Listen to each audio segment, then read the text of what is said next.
Alejandra vino, no vino Alejandra. No vino. Todavía no. Nos habíamos quedado en lo que es función olfatoria. Hemos visto que la función olfatoria tiene varias funciones. Dentro de esas funciones es discriminar qué es alimento y qué es no alimento o tóxico. Dos, nos permite comunicarnos a través del olfato. ¿Qué más hacía? Aparte de comunicarse y establecer el hedonismo, se llama, ¿no? Hedonismo, ¿qué viene a ser? Es la costumbre de conseguir los alimentos que a uno le gustan, lógicamente. Hemos visto que nuestro epitelio ha evolucionado o ha involucionado con respecto a otros mamíferos, ha involucionado. En la cavidad nasal tenemos una sola, hay un epitelio olfatorio que representa, ¿cuánto se acuerdan? Este epitelio, ¿cuánto era? Tan solo era 5 a 10 centímetros cuadrados. Comparados con un perro, toda su cavidad nasal tiene células o neuronas receptoras del olor. En cambio nosotros son pequeñas, ¿ya? Es una pequeña porción. ¿Qué más hemos visto? A su vez, de que esta estructura del epitelio está constituido por unas células que son gliales, que vendrían a ser las de sostén, ¿ya? Y las células que son neuronas bipolares son las receptoras, y unas células basales, las que tienen la capacidad de regenerar a las células perdidas. ¿Cada cuánto tiempo perdemos esas neuronas bipolares? Cada 4 a 8 semanas, ¿ya? Cada 4 a 8. Y tenemos unas glándulas de Bowman, ¿se acuerdan? ¿Qué es esa glándula de Bowman? Producir moco. ¿Para qué es el moco? Uno, filtrar, pero en el moco había una proteína que se llama la proteína fijadora del olor, ¿se acuerdan? ¿Quién lo producía? Las células de sostén. Entonces, ¿qué hacía esa proteína fijadora del olor? Su propio nombre lo dice, concentrar, ¿no? Lo que nosotros percibimos como olor. Toda sustancia alimenticia o cualquier sustancia puede emitir olor o no. Por ejemplo, el gas de su casa, el gas propano, ¿tiene o no tiene olor? Normalmente el gas tiene olor, no debería tener olor, pero sí se le coloca para llamar la atención y no hay accidentes el metil mercaptano, se llama así, ¿ya? Eso es como una señal de alarma. Siento el olor así, como a huevo podrido o repollo podrido, digo, hay fuga de gas. Entonces es una forma de llamar la atención. ¿Bien? Ahora, hemos visto a su vez que los receptores son específicos o inespecíficos. En esta anterior imagen, ¿se acuerdan o no? ¿Son específicos o inespecíficos? Acá. Vean, este olor C lo percibe el receptor 1, el receptor 4, el 5, el 7, el 10 y el 11. ¿Qué significa? ¿Es específico o inespecífico? Inespecífico. ¿Y dónde se establece la especificidad? En el glomérulo, ¿ya? Del bulbo olfatorio, ¿ya? Glomérulo del bulbo olfatorio. Entonces, donde nosotros nos quedamos es en la transducción, acá, ¿ya? Transducción. Entonces, ¿cómo nosotros percibimos? Esta es una neurona receptora de olor, ¿ya? Es bipolar. Entonces, aquí viene el olor, ¿ya? Entonces nosotros tenemos un receptor. Ese receptor tiene o está asociado a una proteína G, y esa proteína G es específica más bien, ¿ya? Proteína G odorante se llama así. Entonces interactúa y activa una proteína alfa.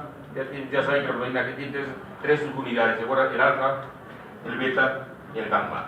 El alfa puede ser estimulador o inhibidor, en este caso es estimulador.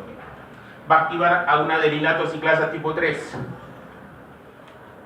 ¿Y qué nos da como producto? AMP cíclico a partir del ATP.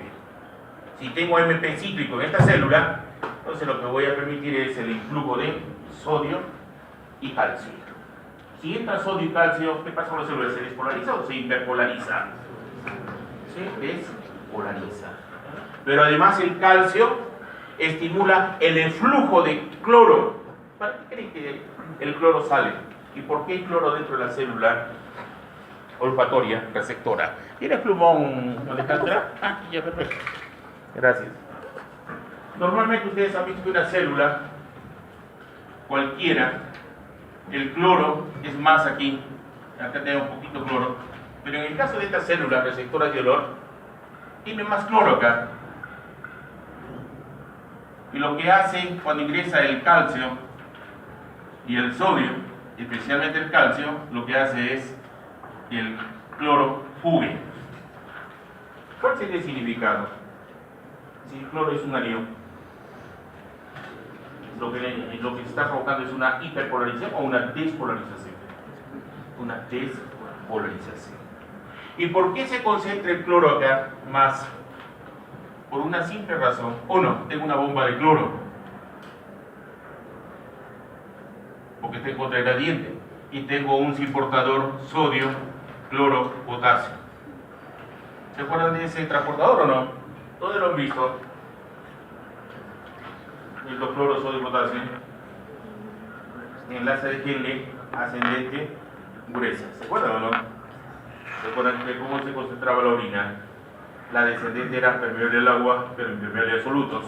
En cambio, la ascendente era impermeable al agua, pero permeable a solutos.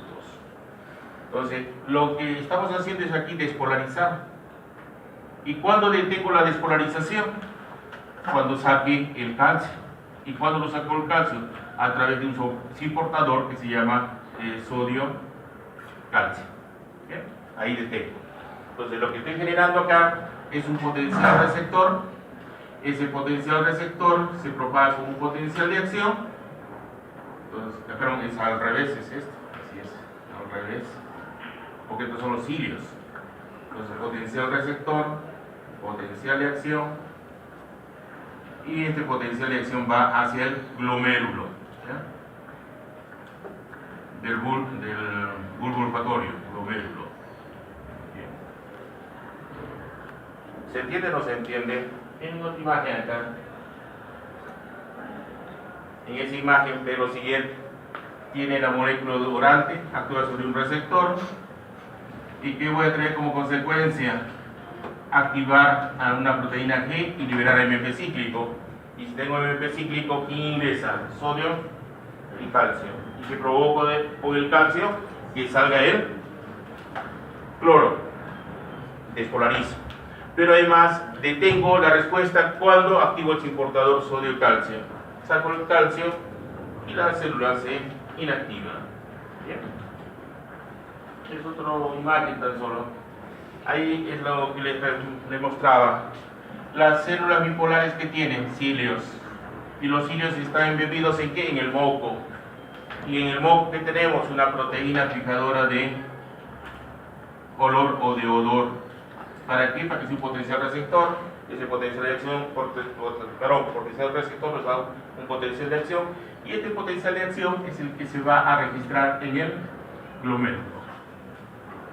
A ver, en la siguiente imagen tienen adaptación sensorial. ¿Se acuerdan que hablábamos qué es la adaptación sensorial? ¿Se acuerdan o no? El formol. ¿Es tóxico o no es tóxico? ¿Es carcinógeno o no? ¿Es desagradable o no? Sí, pero se han adaptado ustedes al formol. Comen al lado del cadáver. Entonces, ¿por qué se da la adaptación? Aquí está la razón.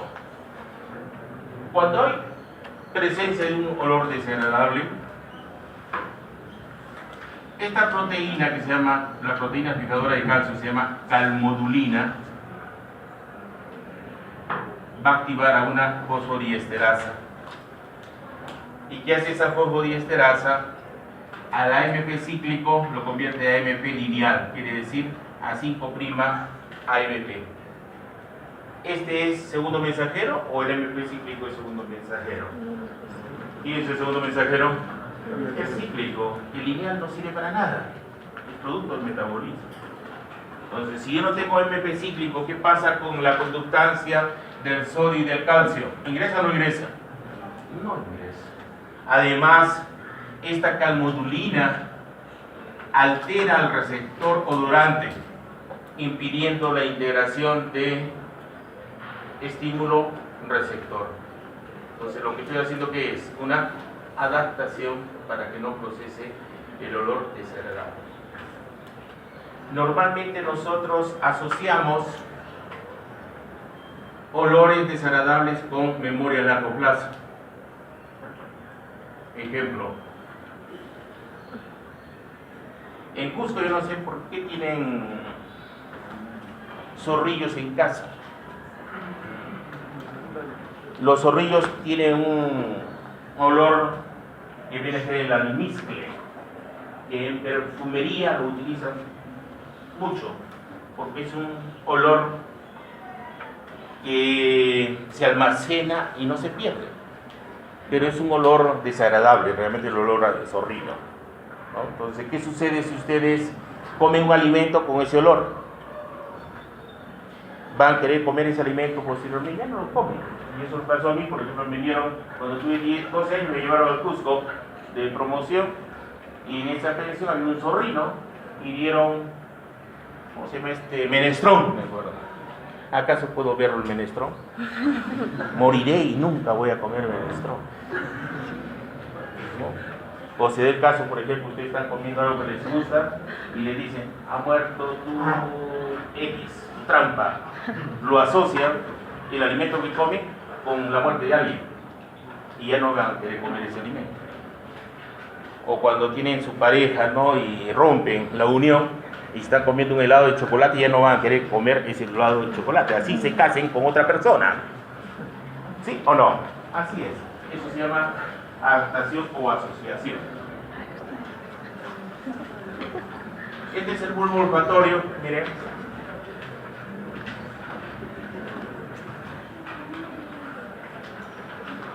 En el bulbo olfatorio, si bien es cierto, hemos indicado que no hay especificidad por receptor, no hay especificidad. Entonces los receptores actúan indistintamente. Pero ¿qué es lo que pasa en el glomérulo? Este es el glomérulo. Se van asociando a ciertos olores. Si esa menta o esas flores o esa banana, qué sé yo, se van concentrando. ¿A través de qué células? Estas células se llaman células mitrales y células en penacho. Mitrales o en penacho. Entonces, nuevamente el epitelio olfatorio. ¿Cómo es el epitelio olfatorio? Células bipolares. Es una proyección del cerebro, básicamente esto.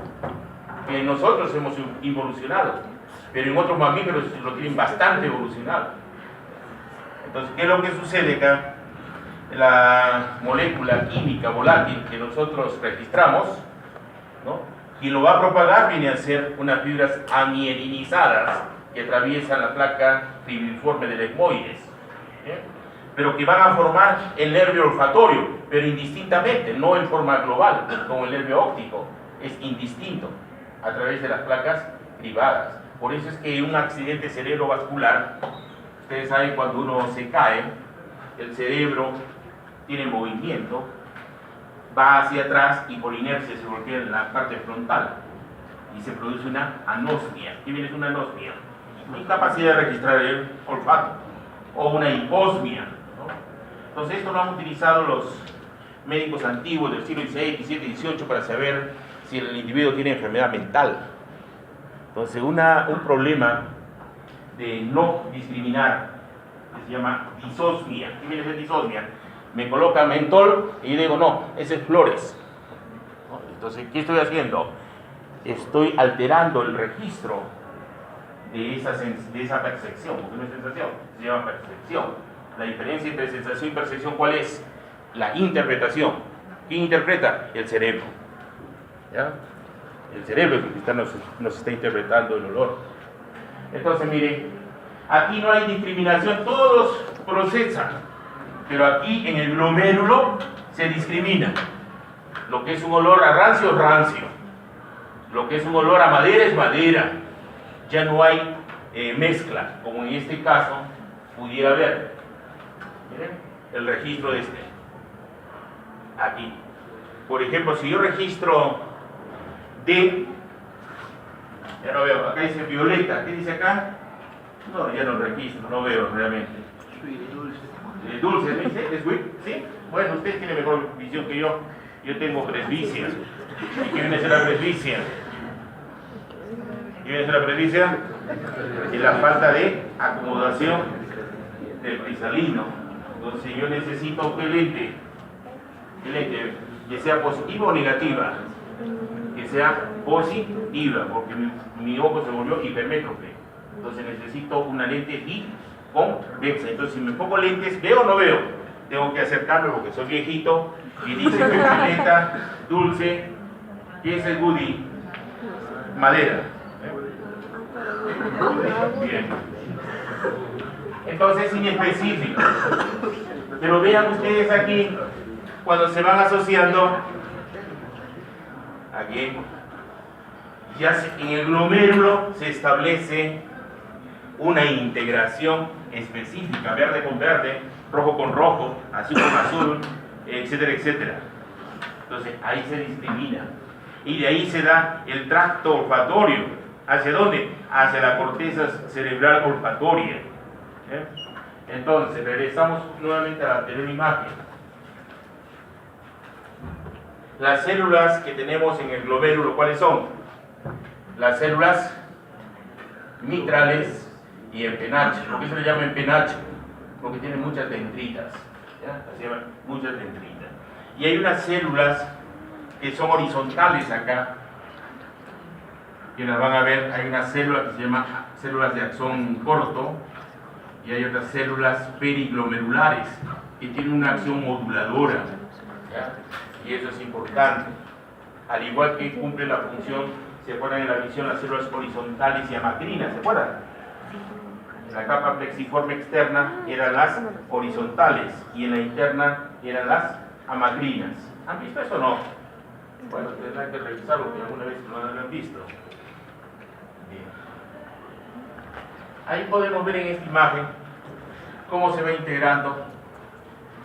Tengo el epitelio olfatorio, tengo el glomérulo, células vitrales y van hacia el tracto olfatorio. Estas más bien son las de penacho.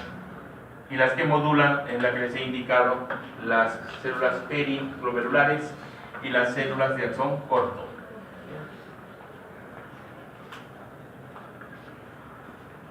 En la corteza olfatoria, del tracto olfatorio, este viene a ser el glomérulo, esta es la corteza, la principal es la piriforme, ¿ya?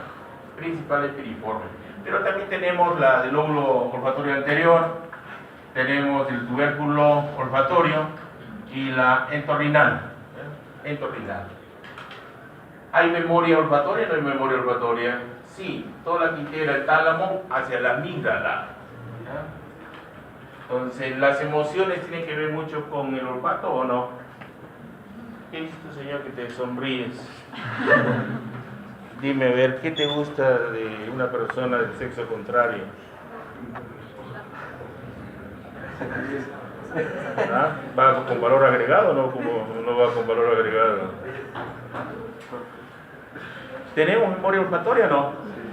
Si yo les digo, por ejemplo, limón, ¿perciben el limón o no perciben el limón? Y si les digo que mañana a las 12 del día van a tener un cólico por comer, perdón, el día de hoy van a tener un cólico por lo que van a comer mañana, ¿me creen o no me creen? No me creen. ¿Se acuerdan del billete? ¿Quién era la que no podía agarrar? No me acuerdo quién. Alguien fue. ¿Nosotros vivimos el presente o el pasado? ¿Ah? El presente no, el pasado. Porque no registra, tiene que haber una pérdida de tiempo entre la vía aferente, el centro integrador y la respuesta motora. Entonces, ¿qué es eso? ¿Presente o pasado? Pasado. ¿Ya? Son fracciones de segundo, pero realmente es pasado, no es presente. Bien. Seguimos, si no hay preguntas. Y esta imagen creo que ya este es el mapa olfatorio. Este es por la tomografía de emisión de positrones. Entonces lo han mapeado por 4 estímulos. Han utilizado la menta, la rosa, el plátano y el limón. Y ya han podido establecer que hay un patrón de olfato en la corteza cerebral, en este caso la corteza olfatoria piriforme. Entonces lo han visto por color, donde se registra cada una de esas sensaciones olfatorias. Y por último, faltaba esto del olfato y la edad.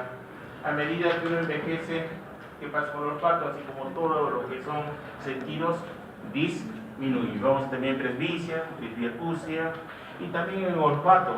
Ustedes a los 20 años registran el 70% de los olores, pero cuando lleguen como el decano va a registrar el 30%. Y es parte del envejecimiento. ¿Por qué creen que disminuye el olfato a medida que uno envejece? ¿Qué pasa con el turnover, el reemplazo de las neuronas olfatorias receptivas? Disminuye. Preguntas sobre esto y queríamos acabar. Entramos a visión. ¿Alguna duda?